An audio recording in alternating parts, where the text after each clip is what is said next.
Debriyaja basınca ses geliyor. Debriyajdan ayağımı çektiğim esnada yukarıda kavruyor. Vites geçişlerinde ses geliyor. Vites geçişlerinde zorlamalar yaşıyorum. Birinci, üçüncü veya da geri viteslerde. Bunu neden yapar diye şikayeti olan arkadaşlara şunu söylemek istiyorum. Baskı balatadan yapar. Baskı balata perçinlerini şu şekilde görüyorsunuz. Baskı balatanın bitip bitmediğini şu perçinlere yaklaştığı zaman anlarsınız. Çevirecek olursak arka tarafını, buradaki perçinlerin nasıl yüzeyini çizdiğini, yani burada bir şey yok, burada da bir şey yok. Yani nasıl yediğini görüyorsunuz. Baskı balata bitik bir arabada bu gibi şikayetler meydana gelir.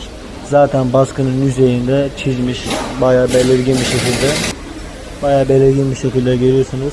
Bu gibi şikayetleriniz varsa, hani debriyajla ilgili, vites geçişleriyle ilgili, ses veyahut da sıkışma veyahut da gecikme gibi ve çekiş düşüklüğü ile ilgili bir sıkıntılarınız varsa eğer %99 baskı balatadandır.